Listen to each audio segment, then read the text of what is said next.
قرآن مجید کا 25واں پارہ سورہ حامیم سجدہ ابھی جاری ہے۔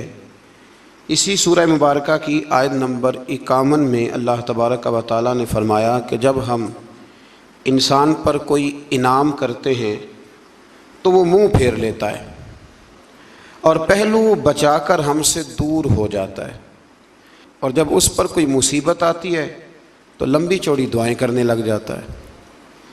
یعنی اللہ کی ذات سے وہ خود غرضی اور ذاتی منفعت پر مبنی تعلقات قائم کرتا ہے، مگر اس کے احکام کو فراموش کر دیتا ہے۔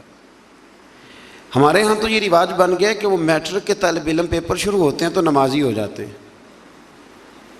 میٹرک کا بچہ، اس کے ذہن میں یہ بات آتی ہے کہ اب چونکہ پیپر ہیں تو لہذا نماز پڑھو۔ تو اللہ فرماتے ہیں کہ یہ خود غرضی کا رشتہ، یعنی جب میں کوئی نعمت کرتا ہوں، جب اچھا یہ بتائیں کہ زیادہ نماز کب پڑھنی چاہیے؟ زیادہ تو پڑھنی چاہیے جب رزلٹ اچھا آ جائے، شکر کے طور پر۔ لیکن ہم کیا کرتے ہیں، اس وقت بھول جاتے ہیں۔ ایک دوست کے ہاں بیٹا پیدا ہوا تو اس نے 15 من مٹھائی بانٹی، تو اب سوال یہ ہے کہ یہ تو نے لوگوں میں بانٹ دی، اللہ کی بارگاہ میں شکرانے کے بھی 2 نفل پڑھے کہ نہیں پڑھے؟ وہاں بھی تو حاضر ہوا۔ تو اللہ فرماتے ہیں خود غرضی کا رشتہ انسان میرے ساتھ رکھتا ہے۔ پھر مزید بتایا کہ انسان کو تکلیف پہنچنے کے بعد اللہ کوئی رحمت عطا کرے تو وہ اسے انعام الہی سمجھنے کی بجائے اپنا حق سمجھتا ہے۔ تو میں نے محنت کی تھی، مجھے ملنا ہی تھا۔ اگر اللہ کوئی چیز عطا کرتا ہے تو وہ کہتا ہے میری مشقت ہے، میرا حق ہے، معاذ اللہ، اپنا استحقاق سمجھتا ہے اور قیامت کا انکار کرنے لگتا ہے، اور یہ کہتا ہے کہ اگر قیامت آ بھی گئی تو مجھے وہاں بھی یہ سب نعمتیں حاصل ہو جائیں گی۔ اللہ تعالیٰ فرماتا ہے کہ ہم کافروں کو ان کے اعمال بد کا مزہ سخت عذاب کی شکل میں چکھائیں گے۔ اس سے آگے پھر سورہ شورا شروع ہوتی ہے۔ شورا کا معنی مشورہ، شورا کا مطلب ہوتا ہے مشاورت، یعنی قرآن مجید نے پوری ایک سورت کا نام ہی سورہ شورا رکھ دیا ہے۔ آپ کو پتہ ہے نبی پاک صحابہ سے مشورہ کرتے تھے، اور پیچھے آپ پڑھ رہے ہیں کہ کہا محبوب وشاورہم فی الامر، آپ کچھ کاموں میں نا اپنے غلاموں سے مشورہ لے لیا کریں، ان کی عزت میں اضافہ ہوگا۔ تو مشورہ کرنا چاہیے، مشورہ حضور کی سنت ہے۔ اور کئی دفعہ ایسے بھی ہوتا تھا کہ نبی پاک علیہ السلام صحابہ سے مشورہ فرماتے تھے تو حضور کی رائے بعض اوقات کچھ اور ہوتی تھی، صحابہ کی رائے اور ہوتی تھی۔ تو اگر زیادہ صحابہ کی رائے اور ہوتی، اللہ کے نبی صحابہ کی رائے پہ عمل کرتے۔ یہ بڑی خاص بات ہے۔ حضور کا جو علم ہے نا وہ وحی کے ذریعے ہے، نبی پاک کا علم اللہ کا عطا کردہ ہے۔ حضور نے جنگ احد کے موقع پر صحابہ سے مشورہ کیا۔ حضور نے فرمایا کہ میرا تو ارادہ یہ ہے کہ اندر رہ کے جنگ لڑی جائے، باہر نہ جایا جائے۔ تو کچھ صحابہ کہنے لگے کہ نہیں حضور کافر سمجھیں گے، ڈر گئے۔ تو ہم نے بدر میں ان کو بھگا دیا تھا جب 313 تھے، تو اب تو ہم 1000 کے قریب ہیں، باہر جا کے لڑیں گے۔ تو نبی پاک نے فرمایا ٹھیک ہے جیسے تمہارا مشورہ۔ باہر گئے، پر اس جنگ میں نقصان ہوا، تکلیف ہوئی، لیکن کہیں یہ حوالہ نہیں ملتا کہ حضور نے فرمایا میں نے تمہیں کہا تھا نا نہیں باہر جانا، یہ حوالہ نہیں ملتا۔ ہمارے ہاں پہلے تو ہم مشورہ لیتے نہیں، اور پھر دوسری بات مشورہ دینے والے کو سمجھنا چاہیے کہ میں مشورہ دے رہا ہوں، حکم نہیں دے رہا۔ مشورہ قبول بھی کیا جا سکتا ہے، رد بھی کیا جا سکتا ہے۔ میں پیچھے آپ کو 22ویں پارے میں بتا آیا ہوں کہ حضرت ابو بکر، عمر، عثمان و علی، طلحہ اور زبیر کے بھی خندق میں مشورے تھے، پر نبی پاک نے بات حضرت سلمان فارسی کی پسند فرمائی تھی۔ تو مشورہ دیں، حکم مشورہ دیا کریں، حکم نہ دیں۔ ٹھیک ہے، مشورہ قبول بھی کیا جا سکتا ہے اور اس کو رد بھی کیا جا سکتا ہے۔ اسی سورہ مبارکہ کی آیت نمبر 8 میں بتایا کہ اگر سب لوگوں کو جبری اطاعت اللہ کی مشیت ہوتی تو سب لوگوں کو ایک دین پر کاربند فرما دیتا، لیکن جزا و سزا کا مدار اختیاری اطاعت پر ہے، اور جو اپنے اختیار سے اطاعت کریں گے وہی رحمت کے حقدار ہوں گے۔ فرمایا میں چاہتا تو تمہیں مجبوراً کلمے پڑھا دیتا، مجبور کر دیتا نماز پڑھنے پر، میں نے تمہیں عقل اور شعور دیا ہے، مرضی سے اطاعت کرو گے تو میں تمہارے اوپر رحمتوں کا نزول فرماؤں گا۔ اور ایک بات سمجھ لیں آپ، یہ بات سمجھ لیں آپ کہ مزہ بھی اسی کا ہے کہ انسان اپنی مرضی سے نیکی کرے۔ کہ لوگ کہتے ہیں نا جی مجھے مطلب کوئی گردن سے پکڑ کے نیکی کرائے، تو وہ نیکی تو نہ ہوئی، وہ تو آپ اونٹ کی ناک میں بھی نکیل ڈال دے تو وہ بھی پیچھے چلنے لگ جاتا ہے، پھر انسان کا اور جانور کا فرق کیا رہا؟ اسی طرح کچھ صاحب کہتے ہیں جی حضرت صاحب کی نظر ہو جائے تو سارے کام، بھئی حضرت صاحب نے رستہ بتانا ہے. اللہ کے رسول سے بڑی کسی کی نظر نہیں تھی، پر حضور بھی رستہ ہی بتاتے تھے. حضور نے یوں نظر ڈال کے کوئی اثر کر کے لوگوں کو کلمہ نہیں پڑھایا، حالانکہ میرے محبوب کی نظر کی تو کیا ہی بات ہے. ہم لوگ نظر عنایت کا معنی بھی غلط کرتے ہیں. نظر عنایت کا یہی معنی ہے کہ جو تجھے کچھ دے رہا ہے نا، وہ تجھے تبلیغ بھی اس طرح کی کرے کہ تیرے دل میں اتار دے، اور پھر تیرے لیے دعا بھی کرے، یا اللہ جو میں نے کہا ہے نا اس پر فضل فرما. اسی کو نظر عنایت. اب اگر نظر عنایت کا اب یہ ترجمہ کریں کہ مجھے رسیاں ڈال دی جائیں اور نظر اس طرح کی ہو کہ مجھے کھینچ کے مسجد میں پیر صاحب پہنچائیں، تو یہ معنی غلط ہے. اللہ فرماتے ہیں میں جبراً اطاعت نہیں کراتا، میں اختیار دیتا ہوں. کہتے ہیں نظر کرم کرے میں نمازی بن جاؤں. وہ خدا کے بندو، نمازی بننے کے لیے آپ کے پاس دیکھیں نا، آپ ایم اے کر لیں، پی ایچ ڈی کر لیں، ایم فل کر لیں، ایم بی بی ایس کر لیں، پر قیامت کے دن جو نماز کا سوال ہوگا اس کا تو پہلے سے پتہ ہے کہ نہیں؟ ماں باپ کو راضی رکھنا چاہیے، اس کا پہلے سے پتہ ہے کہ نہیں؟ اس کے لیے کسی شخص کا پروفیسر، لیکچرار، عالم، فاضل، انجینئر ہونا ضروری؟ تو اللہ جبراً اطاعت نہیں کراتا، عقل دیتا ہے، عقل کے مطابق چلے.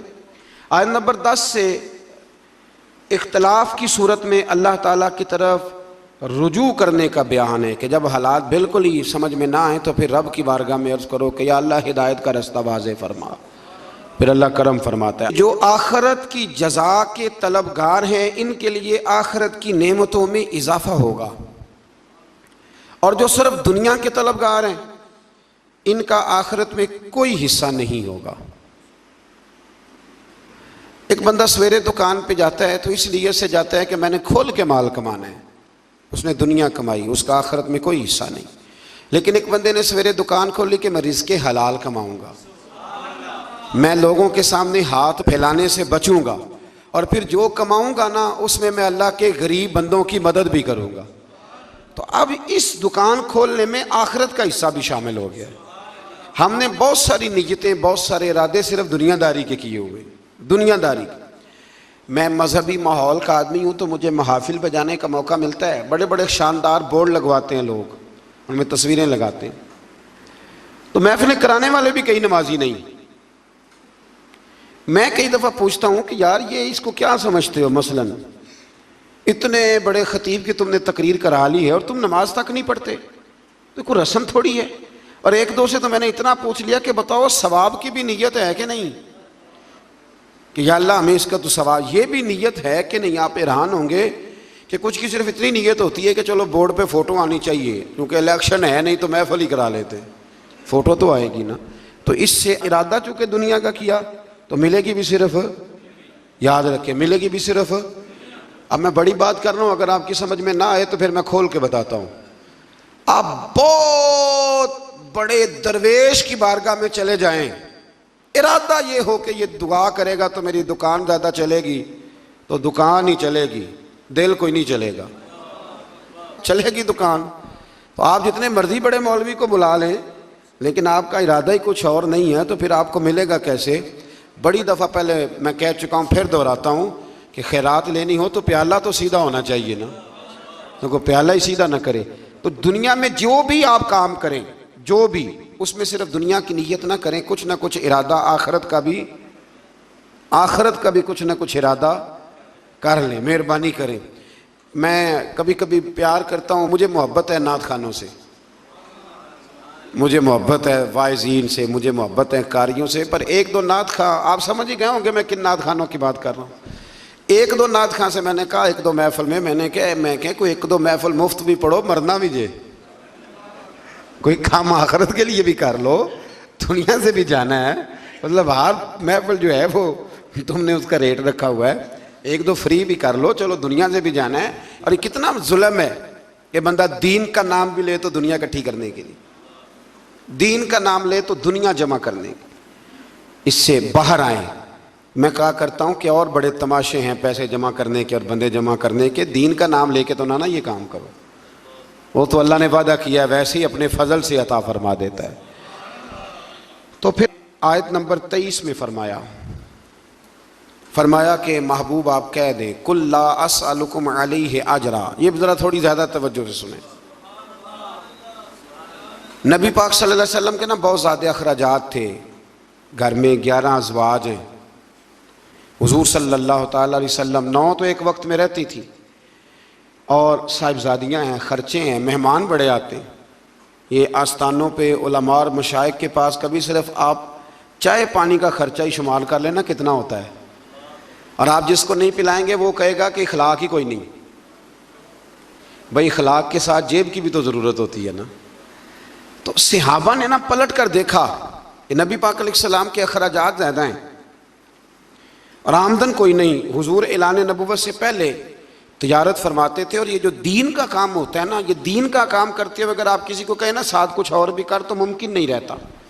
اس لیے نبی پاک صلی اللہ تعالیٰ علیہ وسلم سے ہی یہ سلسلہ رہا کہ سرور کائنات علیہ الصلوۃ والسلام نے پھر کاروبار چھوڑ دیا اور حضور صرف دین کی بات کرتے۔ صحابہ نے جب یہ ملاحظہ کیا تو اب انہوں نے نا ایک دن بیٹھ کے مشورہ کیا، یار عجیب بات نہیں، جو جاتا ہے حضور کے دروازے سے خالی نہیں آتا، لیکن بظاہر آمدن کوئی نہیں۔ ایک پروگرام بنایا کہ تھوڑے تھوڑے پیسے نا ہر مہینے جمع کریں گے، ہر مہینے، اور حضور کی بارگاہ میں نذرانہ پیش کریں گے۔ سب نے پیسے جمع کیے اور ڈیوٹی لگائی حضرت عباس کی، جو نبی پاک کے چچا ہے، کہ یہ حضور کی بارگاہ میں عرض کریں کہ یا رسول اللہ، یہ ہم کچھ دے تو نہیں سکتے جو آپ نے تبلیغ کی ہے، پر چلو یہ تھوڑا سا نذرانہ ہے۔ حضرت عباس لے کے گئے، حضور کی بارگاہ میں پیش کیا۔ محبوب نے کیا فرمانا تھا، رب نے قرآن نازل فرما دیا۔ فرمایا محبوب قل لا اسألکم علیہ اجرا الا المودۃ فی القربى، ان سے فرما دو کہ طائف میں پتھر کھانے سے لے کر احد میں دانت شہید کرانے تک میں نے تمہارے لیے بڑی محنت کی ہے، پر میں تم سے کوئی اجر نہیں مانگتا۔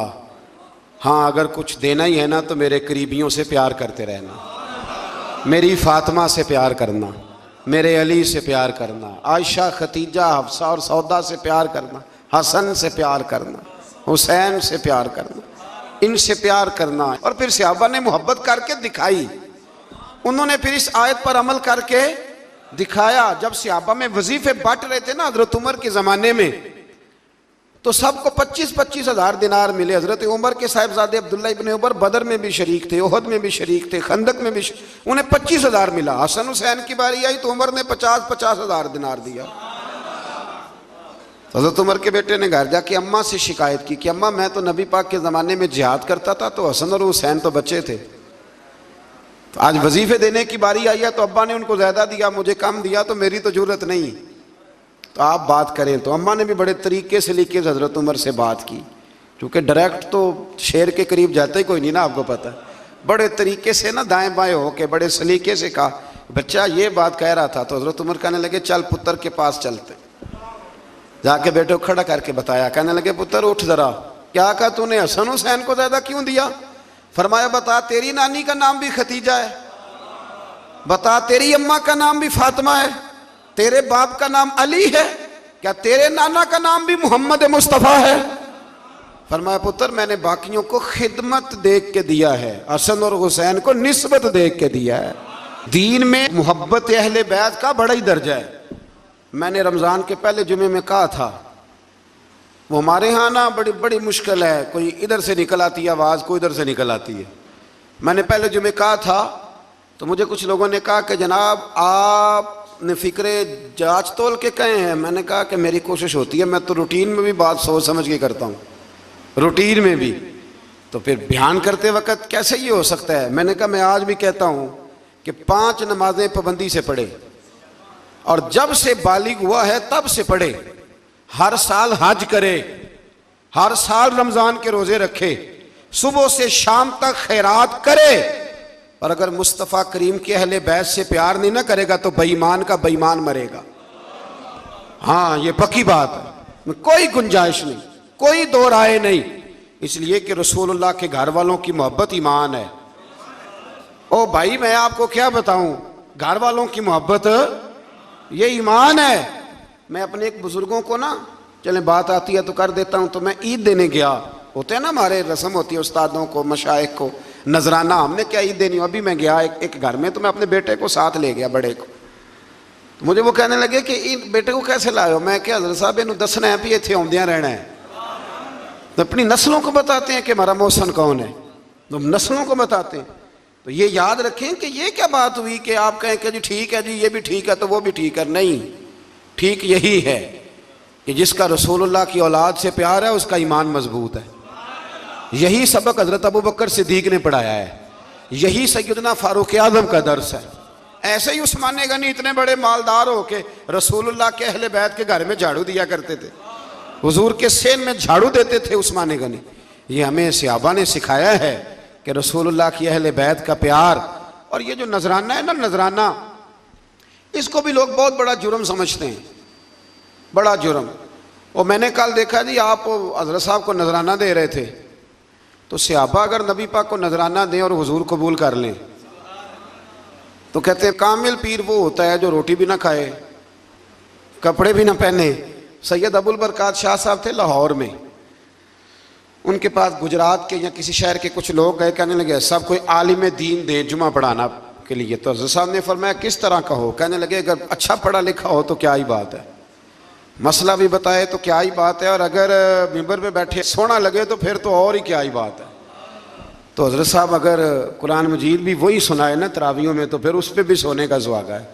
فرمانے لگے چلو بندوبست کر لیتے ہیں، دو گے کیا؟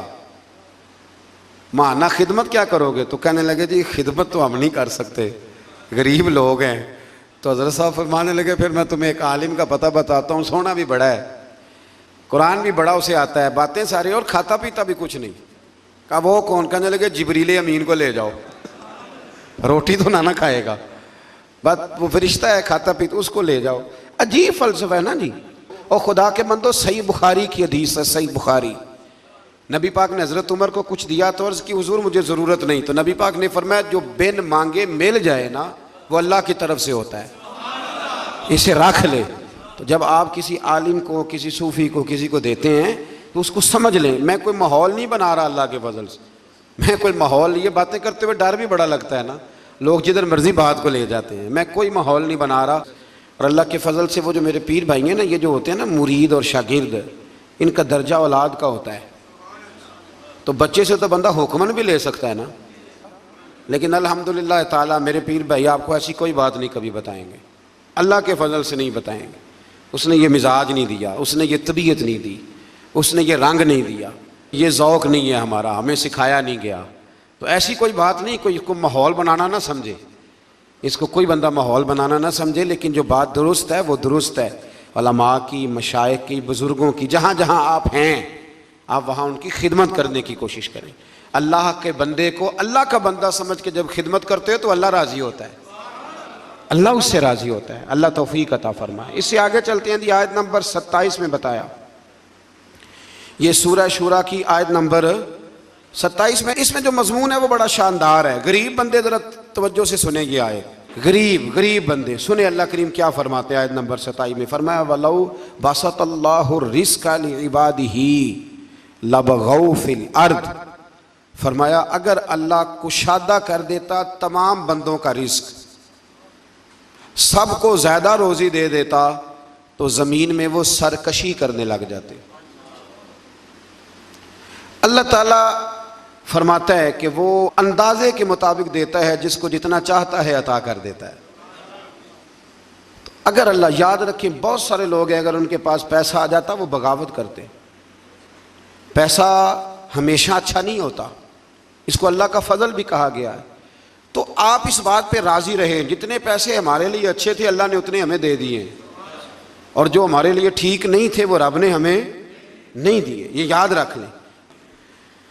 پھر اللہ تبارک و تعالیٰ نے آیت نمبر 33 میں فرمایا کہ سمندروں میں رواں دواں پہاڑوں کی مانند جہازوں کو ہم نے بنایا ہے، انہیں دیکھو گے تو تم انہیں ہماری نشانیاں پاؤ گے، اور وہ اپنے رب پر ہی توکل کرتے ہیں اور کبیرہ گناہوں سے اور بے حیائی کے کاموں سے بچتے اور غصے کے وقت معاف کرتے۔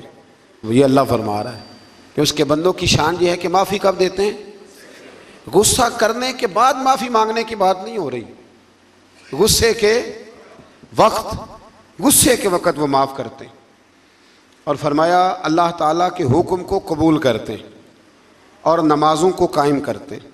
مزید بتایا کہ مسلمانوں کے معاملات باہمی مشاورت سے طے ہوتے ہیں، اور برائی کا بدلہ اس جیسی برائی سے، یعنی عدل کا تقاضا ہے، لیکن جس نے اپنے قصور واف کو معاف کر دیا۔ اگر برائی کا بدلہ کوئی برائی سے دے گا تو یہ بھی عدل کا تقاضا ہے، بدلہ لینے کی اجازت ہے۔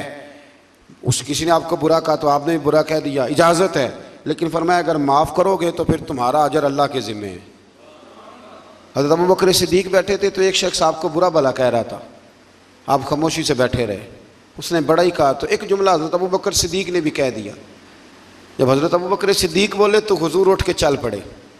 حضرت صدیق اکبر پیچھے دوڑے، یا رسول اللہ جب تک وہ بول رہا تھا آپ بیٹھے رہے، جب میں نے بات کی تو آپ چل دیے۔ تو فرمایا ابوبکر جب تک وہ بول رہا تھا نا تو اللہ نے تیرے سرانے فرشتہ کھڑا کیا ہوا تھا جو تیری طرف سے جواب دے رہا تھا، اور جب تو خود بولا ہے نا جواب میں، جب تو خود بولا ہے تو فرشتہ اٹھ کے چلا گیا تو میں بھی آ گیا ہوں، تو یہ بہتر نہیں کہ فرشتے ہی جواب دیں، تو ہمیں کیا ضرورت پڑی ہے؟ لیکن ہم اللہ خیر کرے، او ہو ماں بدولت کو بات کر دی، یعنی مجھے ہی کہہ دیا ہے وہ، یعنی کہ میں، یہ تو بات کی بات ہے نا، کوئی گاڑی کراس کر کے دیکھے تو صحیح، پھر اس کو سزا ملتی ہے، 2-3 دفعہ اس کے آگے بریک لگائی جاتی ہے، اس کو بتایا جاتا ہے کہ ہمیں بھی گاڑی چلانی آتی ہے، تو پھر کیا ہوتا ہے؟ اس سے معاشرہ ٹھیک ہو گیا ہے اینٹ کا جواب پتھر سے دینے سے؟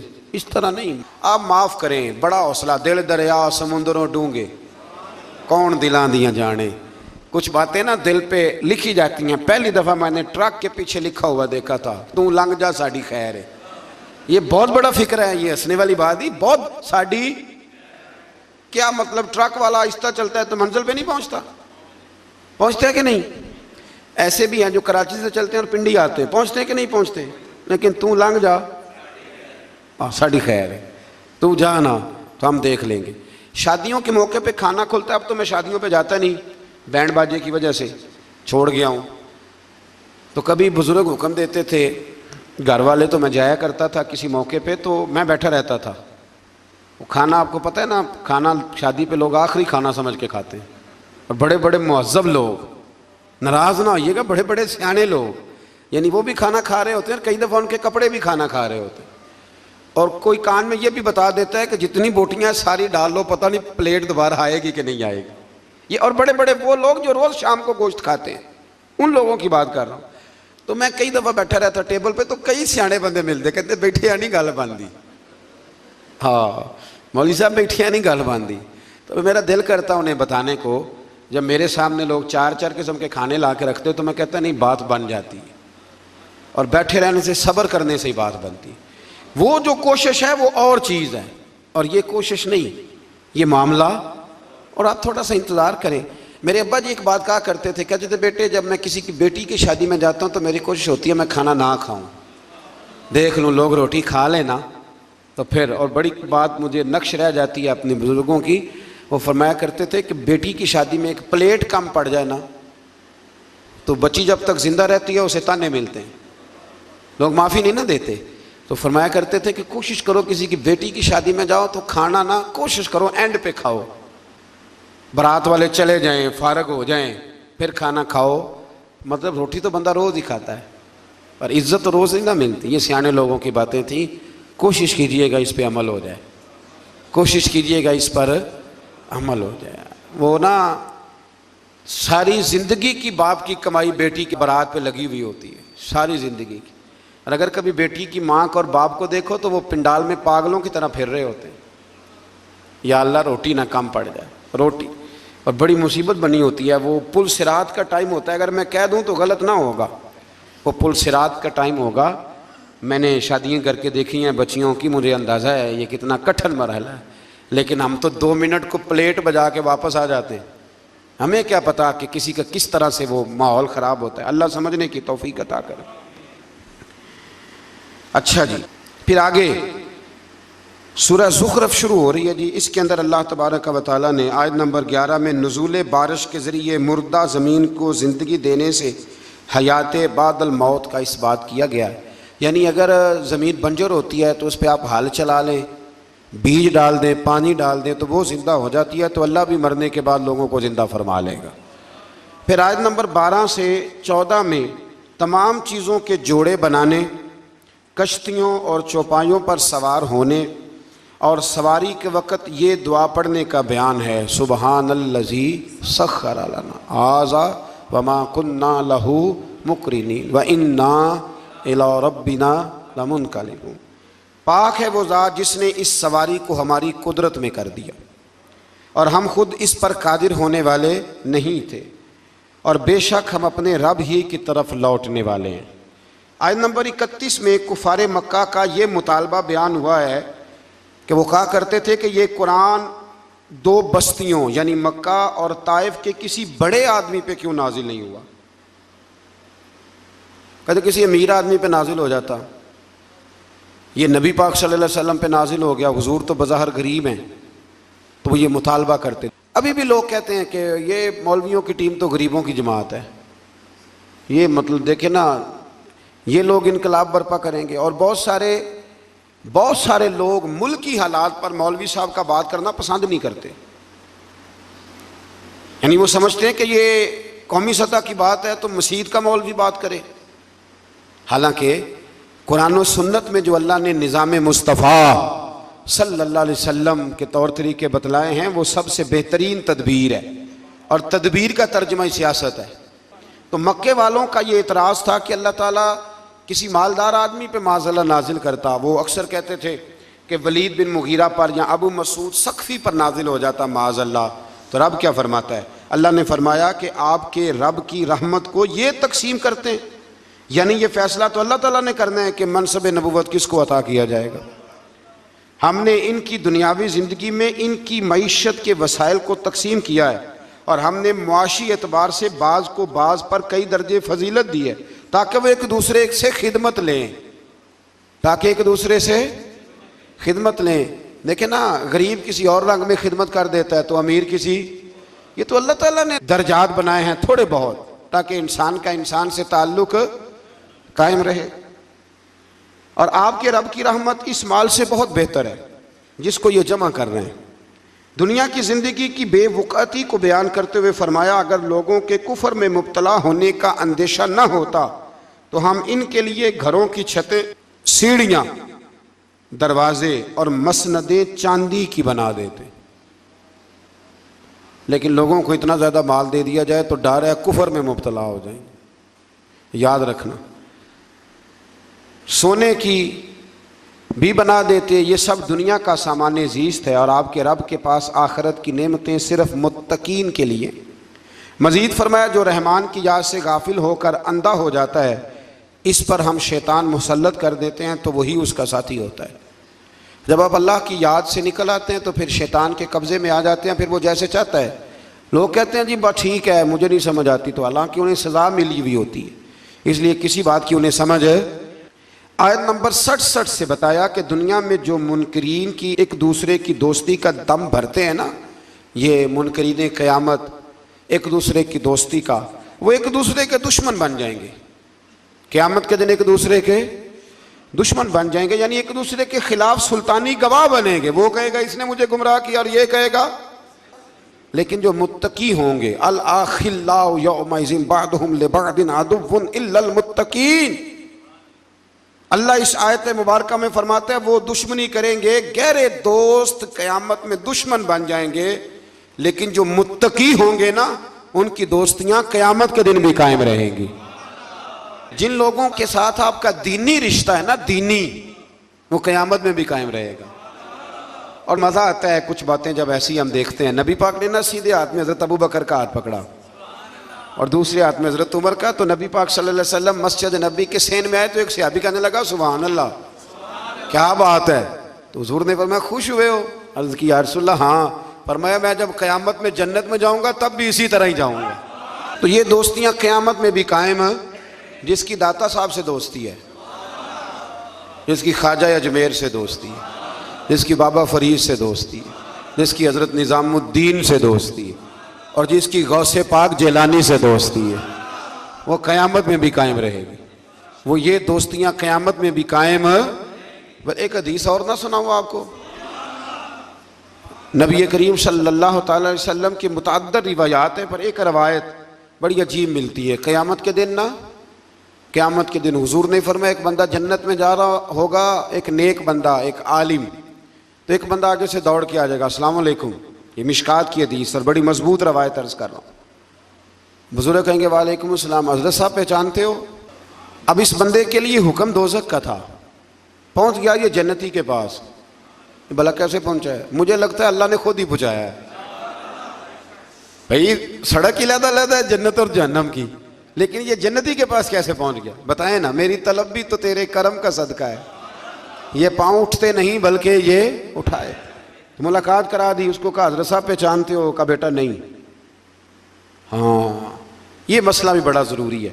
ضروری نہیں کہ کسی پیر کے زیادہ مرید ہیں تو وہ سب کو پہچانے ہی، نسبت ہونا ضروری ہے، تعلق ہونا۔ وہ بزرگ کہیں گے نہیں میں نہیں پہچانتا، کہیں گے آپ ایک دفعہ آئے تھے تو میں نے وضو کرایا تھا، اور ایک روایت کے لفظ میں نے پانی پلایا تھا۔ او مالک تو کتنا کریم ہے، اور بزرگوں کی نسبت کتنی شاندار ہے۔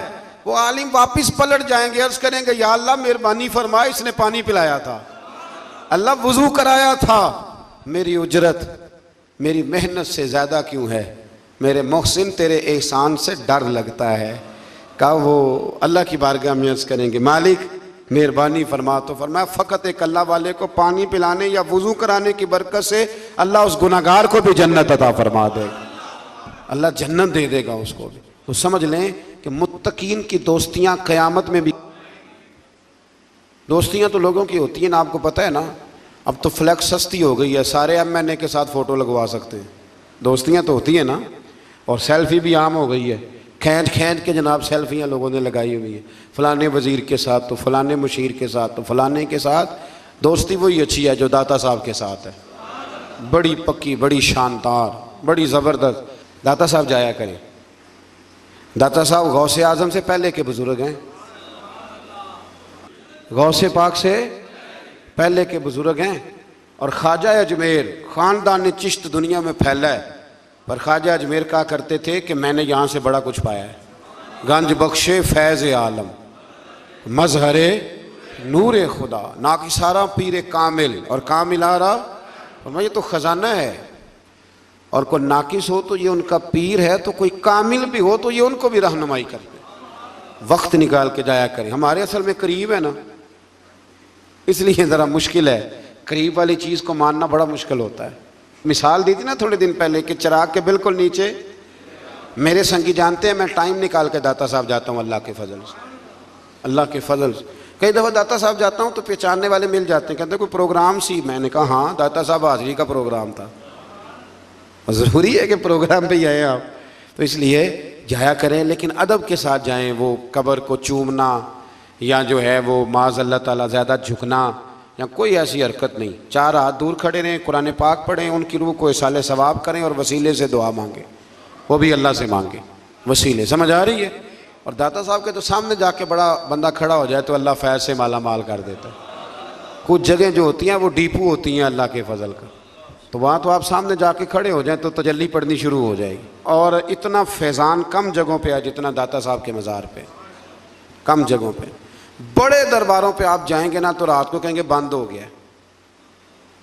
داتا صاحب کا مزار بھی کبھی بند ہوا ہے، اس کا مطلب ہے سچی مچی داتا ہے، اس کو داتا تو نہیں نا کہتے جو کبھی دے اور کبھی نہ دے۔ بہرحال داتا صاحب رحمۃ اللہ تعالیٰ علیہ پہ تو ایک الگ عنوان چاہیے بات کرنے کی، کسی وقت کریں گے انشاءاللہ تعالیٰ۔ میرے بہت سارے لیکچر اس موضوع پہ ہیں، حضرت داتا صاحب کی تعلیمات پر کئی ہیں، انشاءاللہ کسی وقت ان کے احوال بھی تفصیل سے بات کریں گے۔ اچھا جی، اس سے آگے پھر سورہ دخان شروع ہوتی ہے۔ اس کی پہلی آیات میں تو کچھ وہی مضامین ہیں جو پیچھے بیان ہو چکے، اور بالکل شروع میں نا اللہ نے اس خاص رات کا ذکر فرمایا ہے جسے بعض مفسرین نے شب برات کہا ہے، اور بعض نے کہا نہیں، اس سے مراد لیلۃ القدر ہے۔ اس کی آیت نمبر 25 سے بنی اسرائیل کی نجات اور فرعونیوں کے غرق کیے جانے کے پس منظر میں فرمایا وہ کتنے ہی باغات، چشمے، لہلہاتے کھیتوں، عمدہ محلہ اور وہ نعمتیں جن میں وہ مصروف عیش تھے اپنے پیچھے چھوڑ گئے، اسی طرح ہوا اور ہم نے سب چیزوں کا دوسروں کو وارث بنا دیا۔ بڑا کچھ چھوڑ گئے نا فرعونی، پھر وارث کوئی، وہ ایک ہی دفعہ غرق ہو گئے سمندر میں، تو وارث کوئی، تو ہم جائیں گے تو وارث کوئی۔ لیکن یہ بات سمجھ میں نہیں آتی، دیر ہو جاتی ہے پھر سمجھ میں آتی ہے۔ سو ان کی بربادی پر نہ آسمان رویا، نہ زمین، اور نہ ہی انہیں مہلت دی گئی۔ ان میں ان سب لوگوں کو درس عبرت ہے جو دنیا کی ناپائیدار عیش و عشرت ہی کو اپنا مقصود حیات بنا لیتے ہیں۔ پھر ایک دن منظر یوں ہوتا ہے کہ سب ٹھاٹھ پڑا رہ جاتا ہے اور انسان رخصت ہو جاتا ہے، سب کا سب یہیں پڑا رہ جاتا ہے اور انسان رخصت ہو جاتا ہے۔ اس بات کو سمجھ لیں، دیکھ لیں کہ زندگی کتنی باقی ہے اور ہمارا نظام اوقات کیا ہے۔ اللہ تبارک و تعالی اس کی توفیق عطا کرے۔ اور یہاں یہ بھی فرمایا کہ نہ ان کے مرنے پر زمین روئی نہ آسمان رویا۔ کچھ لوگ دنیا سے ایسے جاتے ہیں، اس آیت کی تفسیر میں لوگوں نے لکھا ہے کچھ ایسے لوگ جاتے ہیں کہ زمین بھی روتی ہے، آسمان بھی روتا ہے۔ کچھ جنازے ایسے اٹھتے ہیں کہ لگتا ہے کہ دھرتی کا ذرہ ذرہ روتا ہے، محسوس ہوتا ہے۔ ہاں، وہ بعض اوقات نہیں لوگوں کو سمجھ ہوتی، بے قدرہ کچھ قدر نہ جاتی، کیتی خوب تسلی ہو، دنیا دار پجاری زردے، کتیاں دے گل ٹلی ہو، بک بک روسن اکھیاں تکیو، ویکھ حویلی کلی ہو، تے کوچ نصیر اساں جدوں کیتی پہ جانی تھر تھلی ہو۔ کچھ ایسے جنازے اٹھتے ہیں، کچھ ایسے جنازے کہ زمین بھی روتی ہے اور آسمان بھی روتا ہے، بڑی بڑی دنیا آنسو بہاتی ہے، ہوتے ہیں کچھ لوگ۔ اللہ اکبر۔ آیت نمبر 38 میں فرمایا کہ ہم نے زمین و آسمان اور جو کچھ اس کے درمیان ہے اس کی تخلیق بطور کھیل نہیں ہوئی۔ اس کے بعد فرمایا کہ فیصلے کا دن ان سب کے لیے مقرر کیا ہوا ہے۔ اسی صورت کے آخر میں کفار و مشرکین کی غذا جہنم میں تھوہر بیان کی کہ تھوہر کا درخت جہنمیوں کی غذا ہوگا جو پگھلے ہوئے تانبے کی طرح پیٹوں میں جوش مارے گا، جیسے کھولتا ہوا پانی جوش مارتا ہے۔ انہیں گھسیٹتے ہوئے جہنم کے وسط میں لے جایا جائے گا، پھر ان کے سر پر کھولتا ہوا پانی ڈالا جائے گا اور یہ صورت عذاب ہوگی۔ اللہ تعالیٰ محفوظ فرمائے۔ اللہ اکبر۔ اس کے بعد متقین کے لیے جنت کی عالی شان نعمتوں کا ذکر ہے کہ وہ مقام امن میں ہوں گے۔ جنتوں اور چشموں میں وہ باریک اور دبیز ریشم کا لباس پہنے ہوئے آمنے سامنے اکرام کے ساتھ بیٹھے ہوئے ہوں گے۔ پھر آگے سورۃ الجاثیہ شروع ہوتی ہے۔ اس کی اندر فرمایا آیت نمبر 7 میں کہ ہر بہتان تراشنے والے بدکار کے لیے ہلاکت ہے۔ بہتان تراشنے والے بدکار کے لیے اللہ نے بہتان لگانے والے کو کیا کہا کہ اس کا کردار درست بہتان نہ لگائیں، جب تک بات پوری نہ پتہ چل جائے اس کو آگے بیان نہ کریں، یہ بہتان ہے۔ اور جو بہتان تراشنے والے بدکار کے لیے ہلاکت کا بیان ہے جو اللہ تعالیٰ کی آیات کو سننے کے بعد کفر پر ڈٹا رہتا ہے۔ کفار قریش یہ کہتے تھے کہ دنیا میں جو زیادہ خوشحال اور طاقتور ہوگا وہی آخرت میں بھی خوشحال اور طاقتور ہوگا۔ اللہ تعالیٰ نے آیت نمبر 21 میں اس کا رد فرمایا کہ اعلانیہ گناہگاروں اور مومنین اور صالحین کی زندگی اور موت برابر نہیں ہوں گی، نہ ان کی زندگی ایک جیسی ہوتی ہے تو نہ ان کی موت ایک جیسی ہوگی۔ جب زندگی اور موت ایک جیسی نہیں تو قبر حشر کیسے ایک جیسا ہوگا۔ پھر آیت نمبر 23 میں فرمایا کہ پس کیا آپ نے اس شخص کو دیکھا جس نے اپنی خواہشات کو ہی اپنا خدا بنا لیا؟ اس نے اپنی خواہشات کو ہی اپنا معبود بنا لیا، جو دل میں آتا ہے نفس میں آتا ہے اس کے پیچھے چل پڑتا ہے، خواہشات کو ہی اس نے خدا بنا لیا۔ اور اللہ نے اس کو علم کے باوجود گمراہ کر دیا اور اس کے کان اور اس کے دل پر مہر لگا دی ہے، اس کی آنکھوں پہ پردہ ڈال دیا ہے۔ پس اللہ کے بعد اس کو کون ہے جو ہدایت دے سکتا ہے؟ تو کیا تم نصیحت قبول نہیں کرتے؟ یعنی ایک طرف اللہ اور اس کے رسول صلی اللہ علیہ وسلم کا حکم ہے اور دوسری جانب بندے کے اپنے نفس کے مطالبات اور خواہشات، اور اللہ اور اس کے رسول کے حکم کو نظر انداز کر کے اگر اپنے نفس کی خواہشات کی پیروی کرے گا تو خواہ وہ کلمہ پڑھے لیکن عملاً اس نے اپنے نفس کو اپنا معبود بنا لیا ہے۔ اپنی خواہشات کا جائزہ لیں، جو خواہشات تو اللہ اور اس کے رسول صلی اللہ تعالیٰ علیہ وسلم کے حکم کے تابع ہو اس خواہش کو ضرور پورا کریں، اور جو اللہ اور اس کے رسول کے حکم کے مخالف ہو اس خواہش کو چھوڑ دیں۔ اور یہ ذہن بنا لے کہ اگر یہاں کچھ خواہشیں چھوڑ دیں گے تو اللہ قیامت میں بڑا کچھ عطا فرمائے گا۔ کچھ خواہشات سے نکل آئیں، اللہ سمجھنے کی توفیق دے۔ ایک مسئلہ کسی دوست نے پوچھا ہے، پہلے بھی میں نے ایک دو دفعہ ڈھکے چھپے لفظوں میں کچھ باتیں آپ کی خدمت میں عرض کی ہیں، پھر ایک دفعہ عرض کرتا ہوں۔ کسی نے پوچھا ہے کہ بہن کو زکوٰۃ لگ جاتی ہے؟ بہن کو زکوٰۃ لگ جاتی ہے لیکن اگر وہ اپنے گھر میں رہتی ہو اور غریب ہو، اس کو زکوٰۃ لگ جاتی ہے۔ زکوٰۃ بیٹی کو نہیں لگتی، چاہے وہ اپنے گھر میں رہتی ہو، اس کا ویسے باپ پہ حق ہے۔ پوتی کو زکوٰۃ نہیں لگتی، اس لیے کہ دادا اس کی نسل کا وارث ہے۔ بہن کو زکوٰۃ، لیکن ایک مسئلہ ہے، بہن کو یا بھائی کو یا کسی اور کو زکوٰۃ دیں تو بتانے کی ضرورت نہیں کہ یہ زکوٰۃ ہے۔ پتہ ہے نا، پھر کئی دفعہ بھابیاں اور نندیں ایک دوسرے سے مقابلہ کرتی ہیں تو نیچا دکھانے کی بھی کوشش کریں۔ صدر الشریعہ رحمۃ اللہ نے مسئلہ لکھا ہے بہار شریعت میں کہ آپ کہہ دیں کہ یہ میری طرف سے بچوں کی عیدی ہے، بتانے کی ضرورت نہیں۔ کچھ لوگ کہتے ہیں جی مطلب انہوں نے چھپا کے نہ رکھے ہوں، تو میں نے کہا ایسا کوئی بھی نہیں کہ جو بہن بھائیوں سے چھپا کے رکھے اور اتنا کمزور ہو جائے کہ روٹی بھی نہ کھائے، اتنا تو بیوقوف کوئی بھی نہیں۔ اور اگر اس نے چھپا کے رکھے ہیں تو وہ جانے اور رب جانے، آپ کی زکوٰۃ ہو گئی۔ ظاہری حال پر فتویٰ ہوتا ہے، لیکن چھوٹی بہن بیٹی کی طرح ہوتی ہے اور بڑی، تو جو بھائی اتنا قابل ہے وہ زکوٰۃ دے سکتا ہے تو مہربانی کرے نا، جس 1.25 کروڑ کی اس نے زکوٰۃ دینی ہے اس میں سے 10 لاکھ ویسے بہن کو دے دے تاکہ وہ بیچاری کوئی کاروبار کرا لے۔ جو مسئلہ ہے وہ میں نے عرض کر دیا ہے، جو مسئلہ ہے وہ میں نے بیان، لیکن بہن کو زکوٰۃ دینی ہے، یعنی وہ بہن جو تیری اور تیری ماں اکٹھی، جن کو ایک گھٹنے پہ تو ہوتا تھا دوسرے پہ بہن ہوتی تھی، اس کو اب زکوٰۃ دے گا تو؟ بھائی کو بھی لگ جاتی ہے پر تیرا ماں جایا نہیں، تیرے باپ کی اولاد نہیں، کیا بات کرتے ہو سب؟ میں نے جو مسئلہ تھا وہ میں نے بیان کر دیا، لگ جاتی ہے، لیکن یہ ظلم نہیں کہ بھائی زکوٰۃ لے رہا ہے اور تو دے رہا ہے، یعنی وہ لے رہا ہے کہ اتنا کمزور ہے کہ لینے لگ گیا، اور تو اتنا مالدار ہے تبھی تو دے رہا ہے نا۔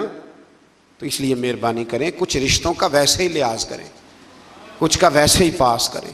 عید آئی ہے، تھوڑی تھوڑی توجہ کریں ابھی سے، کوئی عرض نہیں۔ میں نے شروع میں بھی کہا تھا رمضان شروع ہوتے ہی کہ ایک جوڑا نا اس دفعہ کم پہن لیں، اور جن بہن بھائی کپڑے کم لیتے ہیں نا مہربانی کریں ان کو دے آئیں، آپ کی مہربانی، ایک جوڑا کم لے لیں، کوئی فرق نہیں پڑتا۔ جوتے 3 نہ خریدیں، ایک خرید لیں، اور چلیں 5000 والا جوتا نہ لیں، اس دفعہ 1500 والا پہن لیں، لیکن تھوڑی تھوڑی نا اتنی بچت کریں۔ قطرے قطرے سے دریا بھر جاتا ہے، جتنا امیروں کے میک اپ پہ خرچ ہوتا ہے نا اس سے غریبوں کی پوری جھونپڑی بن جاتی ہے۔